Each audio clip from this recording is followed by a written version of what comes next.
एक छोटे से गांव में रामू नामक एक गरीब लड़का अपनी माँ के साथ एक झोपड़ी में रहता था। रामू एक परोपकारी लड़का था।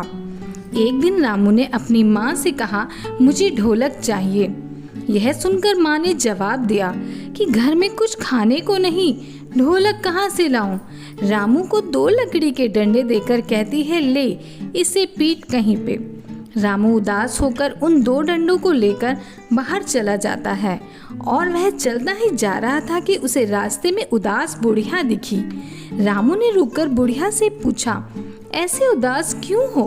तभी बुढ़िया बोली, मेरे पास रोटी बनाने को लकड़ियाँ नहीं, कैसे पकाऊं, कैसे खाऊं?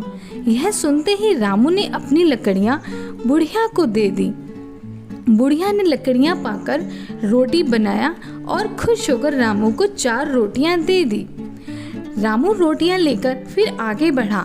रास्ते में चलते चलते उसे एक लोहार के बच्चे को रोते देख कारण पूछा तो उन्होंने जवाब दिया कि हमारा बच्चा भूख से रो रहा है, हमारी सुबह से कमाई नहीं हुई है, कहाँ से खिलाएं बच्चे को।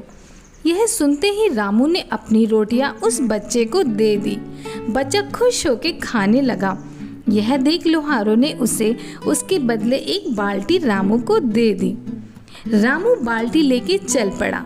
चलते चलते उसे रास्ते में एक कुएं के पास बैठा एक आदमी दिखाई दिया जो बहुत व्याकुल था प्यास के मारे। आदमी के पास एक घोड़ी थी जिसे शहर ले जाकर बेचने के लिए लाया था। रामू ने पास जाकर पूछा कि तुम परेशान दिख रहे हो, क्या बात है? उस आदमी ने कहा, मुझे बहुत प्यास लगी है और कुआं भी बहुत गहरा है, कैसे प्यास बुझाऊं? इतना ही सुनते रामू ने बाल्टी से पानी निकाल उस आदमी को पानी पिलाया। आदमी खुश होकर अपनी घोड़ी रामू को दे देता है। रामू घोड़ी लेकर आगे निकल पड़ता है। आगे रास्ते में चलते चलते उसे एक शादी वाला घर दिखाई पड़ता है, पर वहाँ भीड़ और सन्नाटा देखकर रामू वहाँ पहुँच जाता है और दूल्हे के पिता से पूछता है, इतना परेशान क्यों हैं आप और सन्नाटा भी है? यह सुनते ही दूल्हे के पिता ने जवाब दिया कि हमारे घोड़ी वाले ने धोखा दे दिया है, कैसे बारात ले जाए? घोड़ी की बात सुनते ही रामू अपनी घोड़ी सामने कर बोलता है, चाहे तो आप इससे काम चला सकते हैं।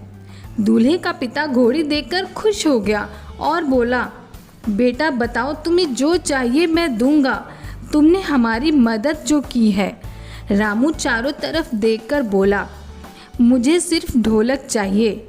रामू को ढोलक तो मिल ही जाता है और उसके साथ साथ फल और मिठाइयाँ भी दे देते हैं। रामू बहुत खुश हो जाता है। यह सब लेकर ढोलक बजाता हुआ अपने घर आ जाता है। शिक्षा, किसी चीज़ को पाने के लिए अगर हमारे इरादे नेक हैं तो उसे पूरा करने के लिए पूरी दुनिया जुट जाती है और वैसे भी दूसरों की मदद करने से हमें भी मदद मिलती है। वो कहते हैं ना, कर भला तो हो